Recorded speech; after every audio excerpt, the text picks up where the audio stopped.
right, Shalom. Shalom. This is the brother Ra'aya It's brother Kalaya of GMS New Orleans coming at you with another lesson. But before we get started, as always, we're going to give all praises, glory, and infinite honors to Yahweh, Bahasham, Yahweh Shai, Bahasham, Rakah, Kudash. Double honors to the apostles and elders of Great Millstone who rule and teach well. In peace and salutations to you sincere Akim out there, pushing this word in truth and sincerity to the four corners of the globe. May you brothers endure until the end. And to the few sincere Aqua diligently learning in silence. Shalom. Shalom. And the premise of this lesson is going to be that these heathens, beginning with their elites and even growing down to the average person out here, are starting to stand in great fear because what? The nation of Israel, which consists of you so-called Negroes, Latinos, and Native Americans, are waking up again to our identity. And all throughout the scriptures, whenever that was the case, it was bad news for these heathens.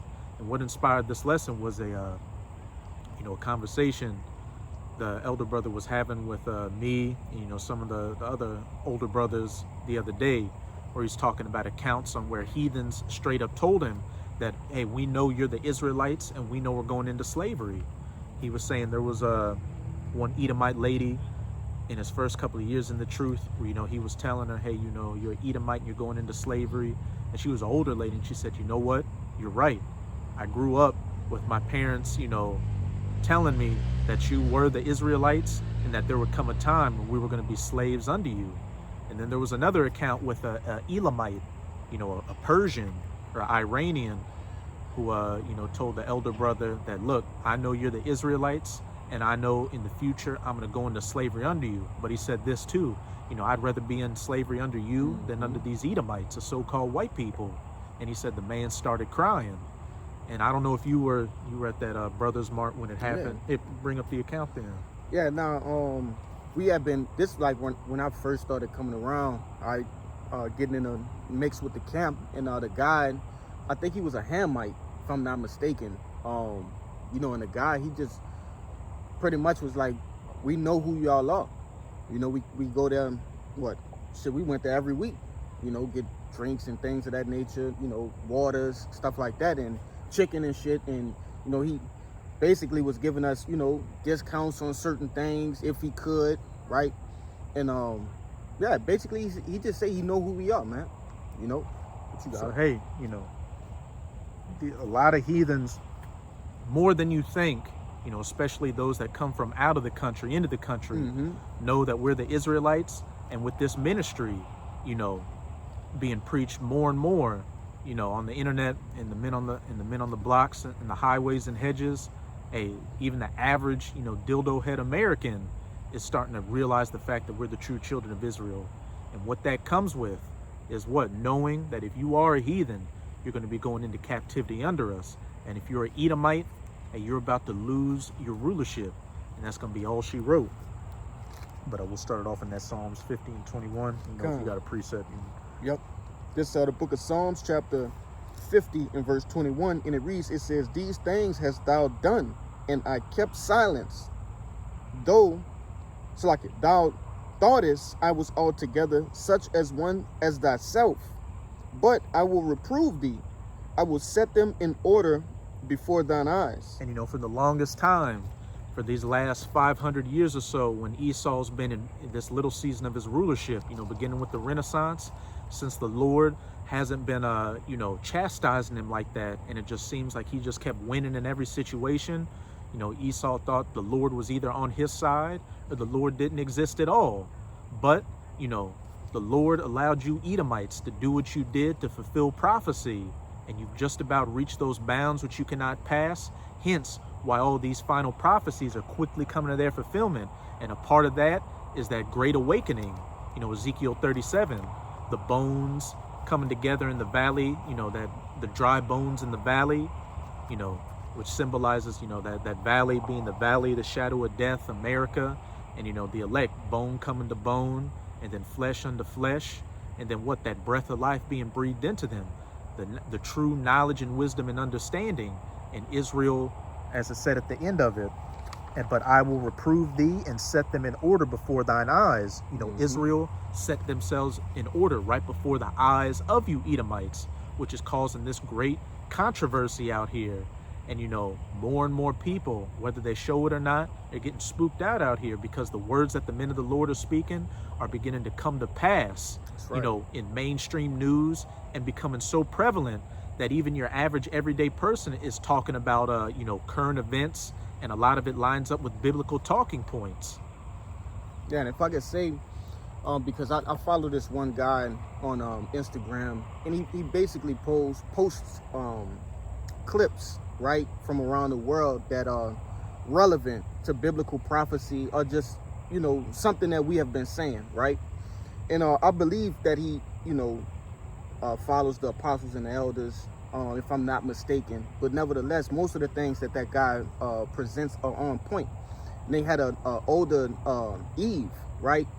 And she just was fed up that the lies, like she finally understood that the Edomites have been lying all this time about who the actual children of Israel are, right? Who the devil is. And you could see the frustration. And ultimately what this brother going into, hey, you thought Yahweh Ba'ashim Yahushai was with you while you were setting all of these lies in order. And now the Lord is unveiling all of these things right before your face. And I don't know if you have experienced this before, but when you were younger and you told a lie and the truth came out before the person you was lying to, it's like, it's super embarrassing, and it gets you to a point of where, like, you're frantic, and that's how this devil is. But scrambling, right? But I got a quick pre for Khan, you. you got it. This the book of Wisdom of Solomon, chapter 5 and 1. We're gonna go to that one too, but yeah, bring it out now. Khan. It says, then shall the righteous man stand in great boldness before the face of such as have afflicted him. And that's exactly what we're doing right now. And what did the Most High tell the prophet Jeremiah? I will set thy face against their faces, so be not afraid of them. And as we get closer and closer to the end of this thing, and seeing that everything we've been preaching and believing and being validated right before our very eyes, that makes our spirits more emboldened, like lions out here, because we know that, yeah, things are going to get bad, but what comes next? If we stay faithful to the Lord, we're going to be of that elect number. And what? Ultimately, these heathens, beginning with you Edomites, are going to be underneath our boot heels. It says, and made no account of his labors. When they see it, they shall be troubled with terrible fear, and shall be amazed at the strangeness of his salvation, so far beyond all that they looked for. That's ultimately when, Abaratazah, this brother and myself of that elect number, get beamed up on the chariots. They're going to be, affrighted at the strangeness of their salvation. But leading up to that, more and more people are getting spooked out here, because they're seeing that everything that those crazy, blacks, Latinos, and Native Americans in those dresses have been saying on the street corners is coming to pass. Everything we believed our whole life, that the news told us, that our false religions told us, is actually a lie. You want me to keep going in that? That's the point I was going to get. Khan, you can read another verse or two. Khan, it says, verse 3, it says, and they repenting and groaning for anguish of spirit shall say within themselves, this was he whom we had sometimes in derision and a proverb of reproach. We fools accounted his life madness, and his end to be without honor. How is he numbered among the children of Yahweh, and his lot is among the saints? And there's going to be a lot of big regrets coming soon from friends, family members, exes, baby mamas, children, all kind of stuff, because they're going to see that those very same men that you shit on, you made their life a living hell for preaching the gospel. Those are the very same ones that were actually, the chosen of the Lord. And you actually had a chance of being, saved with them. But what? You scoffed at it and casted it behind your back. And you know what, you damn heathens, you Edomites, you just got no goddamn chance. And that's going to become much more apparent as we get closer and closer to the end of this thing. Yeah, and that remind me of that that Luke, the 16th chapter, going into Lazarus and the rich man. He wanted mercy. Ultimately, he wanted a break, but he won't get that. Not on this side, neither the world to come, right? Which is the kingdom of heaven, which will be ruled, first and foremost, by Yahushua in the governing body of Yasharallah, man. You know? The only mercy you Edomites ever had was when you were in the strength of your power. But now that the Lord's taken away your power, there's no more mercy being doled out to you. It's just going to get worse.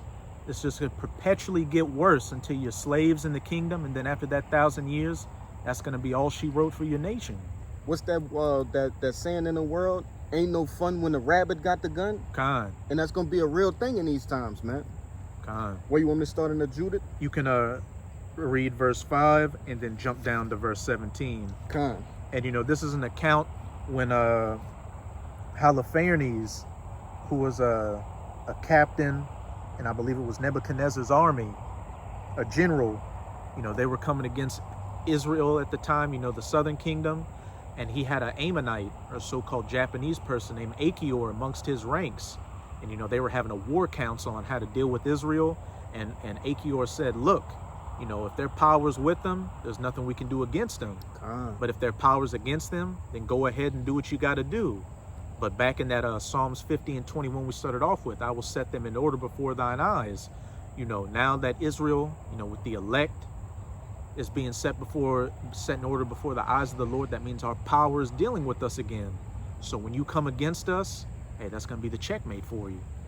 This the book of Judith, chapter 5 and 5, and it reads, Then said Achior, the captain of all the sons of Ammon, Let my Lord now hear a word from the mouth of thy servant, and I will declare unto thee the truth concerning this people, which dwelleth near thee, and inhabiteth the hill countries, and there shall no lie come out of the mouth of thy servant. I'm going to jump to verse 17 now, and it reads, it says, And whilst they sinned not before their power, they prospered, because their power that hateth iniquity was with them.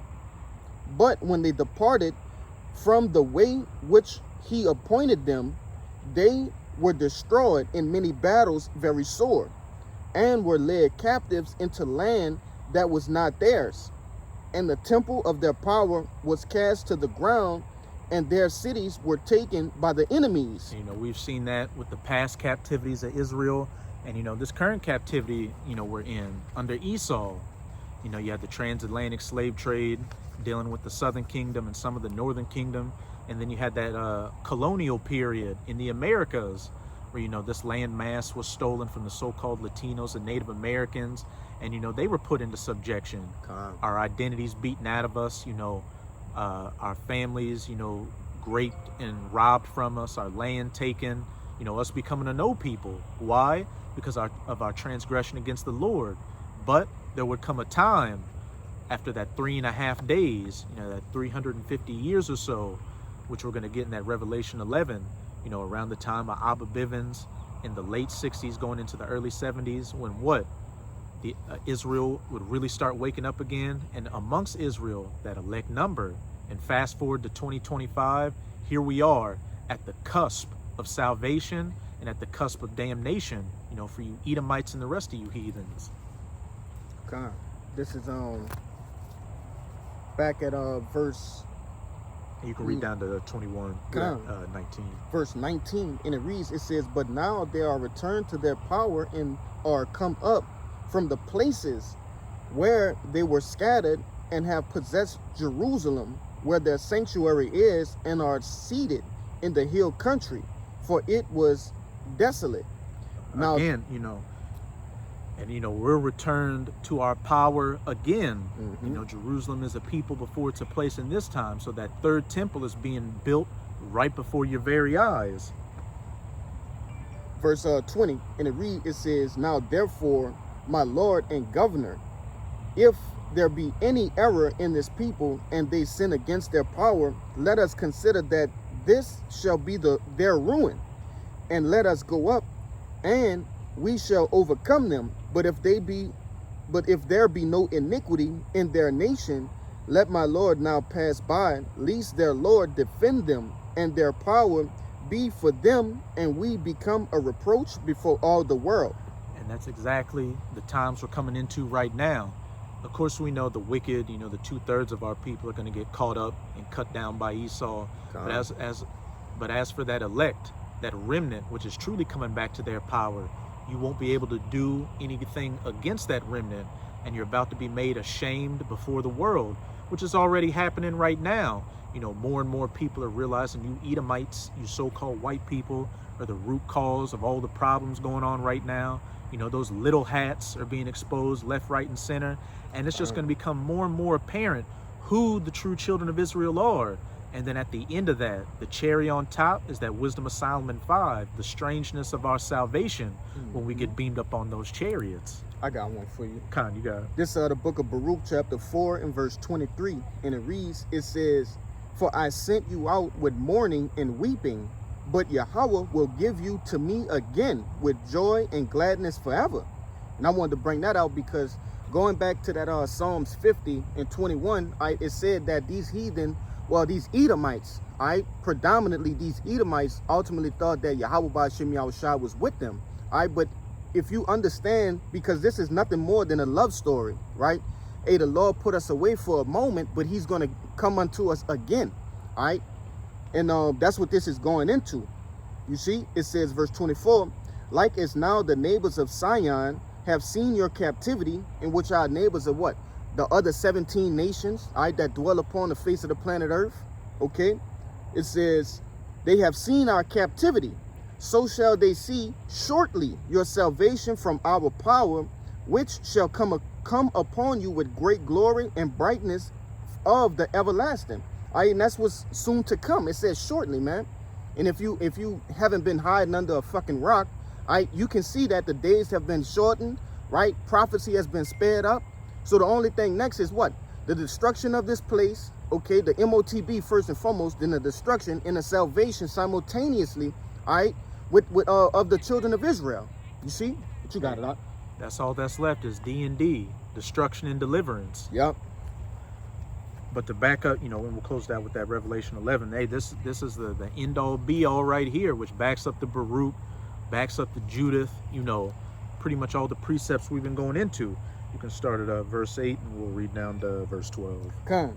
This the book of Revelations, chapter 11 and verse 8, and it reads, "And their dead bodies shall lie in the street of the great city, which is spiritually called Sodom and Egypt, where also our Lord was crucified." And those are, you know, the spiritually dead bodies of the children of Israel laying in the streets of this great city, which is America, which, as it said, it was spiritually called Sodom, which is very easy to see. Come. You know, just look at what June is known as in America, Pride Month. That's right. And then Egypt, because we're under the same, you know, bondage and slavery as we were in ancient Egypt. And just go look at the back of your $1 bill. A lot of the same practices and symbolisms of Egypt are used here today. And we're under, you know, a cruel lord and a fierce king like Pharaoh in the past. Today with Nero 47, look at what he's doing with the northern kingdom right now. And his administration is going to move on the southern kingdom quickly as well. And, you know, our Lord was crucified here. I mean, his image, you know, they made him look like a so-called white man with brown hair and blue eyes. And what changed his message of a message of salvation for Israel to a message of salvation for everybody, which is not the case at all. Verse 9, it says, "And they of the people and kindreds and tongues and nations shall see their dead bodies 3 days and a half, and shall not suffer their dead bodies to be put in graves." Going back to that 350 years where, as we opened up with, those different accounts from the elder brother, with heathens from Edomites to Elamites, as this brother brought up, a damn Hamite, an African, knowing we're the children of Israel, but they never out and out came and said it. Right. They were content to, you know, just as that saying goes, let sleeping dogs lie. As I said, they did not suffer their bodies to be put in graves. You know, when a body's in the grave, it's at rest. They didn't suffer us to be at rest. They let us continue in our ignorance and continue to get a foot in our ass. And when you go into that Psalms, the 83rd chapter, it goes into them being in confederate with each other, being together. That's what that word confederate goes into. And it said that they should not be a nation. You see, so taking away our heritage, which ultimately this brother beautifully described, or explained, I should say, but you know, pretty much not letting us know who we are. That was their whole purpose, you see? Because they best believe if we're bringing out Judah chapter 5, they intimately know about Judah chapter 5. That's right. And what Achior had to say. So that's why they've done everything they can to keep us from being a nation and a people.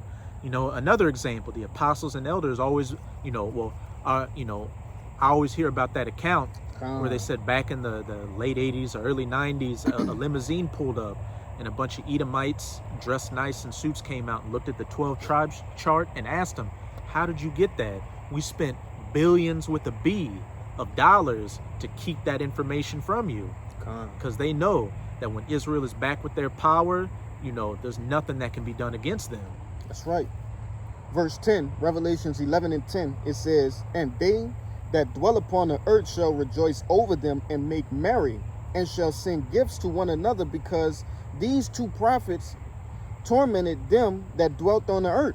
The two prophets represent the southern and the northern kingdom, Judah and Ephraim, and those gifts that they sent were us as slaves. And when back in the early 1900s, pretty much all throughout the history of this country, Lynch and Jake cutting off body parts and sending them to family members, taking our hair and putting it as cushion into seats, using our skin for different leathers, feeding our children to alligators so that they could get that leather for the alligators, just making a complete, marketplace for us.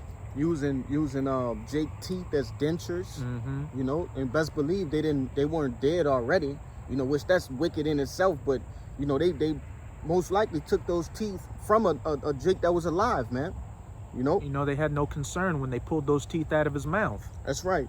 Verse 11, and it says, and after 3 days and a half, the spirit of life from Yahweh entered into them, and they stood upon their feet, and great fear fell upon them which saw them. After those 3 days and a half, as we mentioned earlier with Abba Bivens, late 60s going into the early 70s, this message really starting to gain traction. Then you had our apostles and you had the One West days, which our apostles and elders came out of, GMS, the generation of my teachers, me and this brother's generation, all the way up until today, standing upon our feet, the bone to bone, flesh and the skin and the breath of life.